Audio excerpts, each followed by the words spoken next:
নমস্কার, আমি let's cook চ্যানেলে আজকে রান্না করছি কি দেখতে থাকুন। আমি আজকে রান্না করছি বোয়াল মাছের কষা।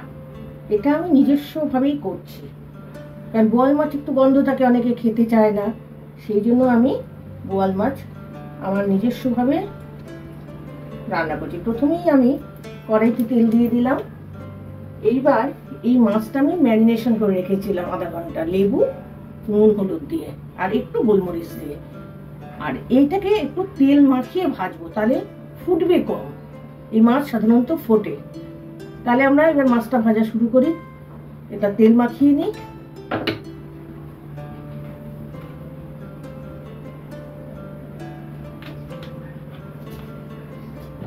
বোয়াল মাছ ভাজার সময় ঢেকে ঢেকে ভাজতে হয়, নাহলে হাতে ফুটতে থাকে।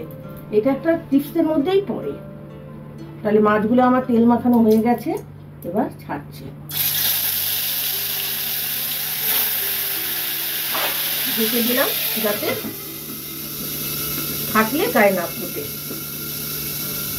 ঢাকাটা আমি অর্ধেক খুললাম, খুলে আস্তে করে মাছটা উল্টাতে হবে। আর মাছটা আমাদের মিডিয়াম আঁচে হবে ভাজাটা, নাহলে হাতে ফুটবে। ঢাকাটা পুরো খুললেই হাতে ফুটবে জিনিসটা। এবার আস্তে করে ঢাকাটা খুলে নিচ্ছে। খুলে নিলেও কিন্তু ভয় থাকবে ফোটার, তখন একটু আস্তে একদম কমিয়ে খুলে নিয়ে উল্টে একটু সরে দাঁড়াবে, দু একবার ফুটতে পারে।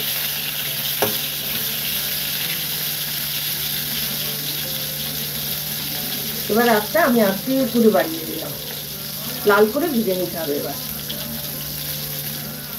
এইভাবে আস্তে আস্তে উল্টে পাল্টে ভেজে নিতে হবে।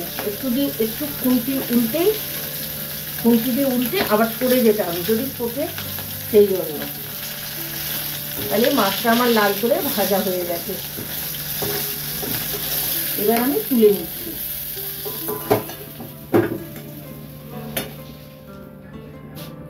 তেল আমার গরম হয়ে গেছে। এবার আমি মাছটা রান্না করব কালিয়া মতন করে। এতে আমি আজকে টমেটো পিউরির ভাগটা বেশি দেব। টমেটো পিউরি দিয়ে দিলাম। টমেটো পিউরির সাথে একটু চিনি দিলে কালারটা ভালো হয়। হাফ চামচ চিনি দিয়ে দিলাম। এবার এটাকে সমানে ভেজে নিতে হবে।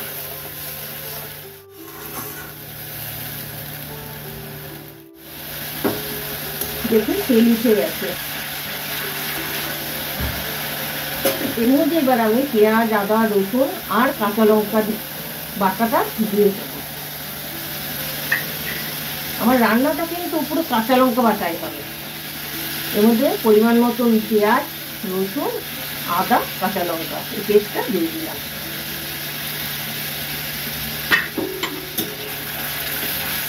ভাজা ভাজা করতে করতে ছেড়ে দিই।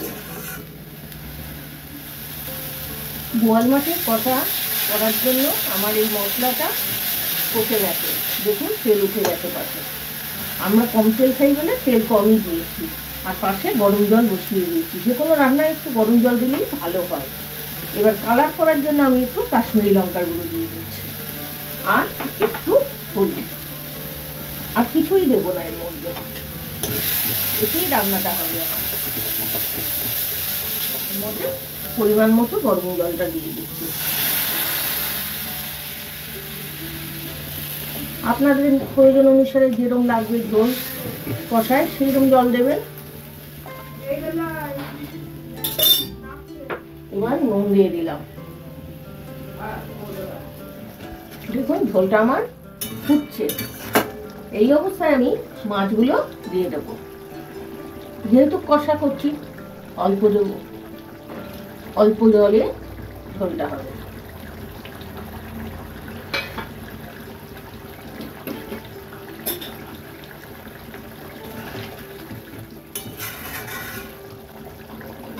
এবার একটু ঢেকে দেবো।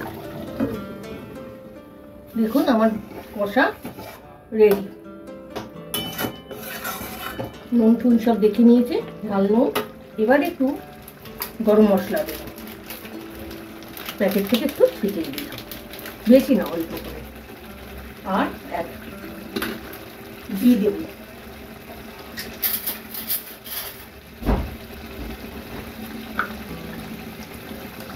এই 1 চামচ ঘি দিয়ে দিলাম।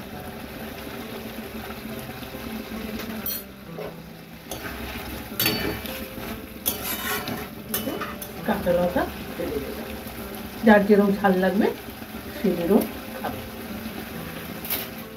আমার রান্না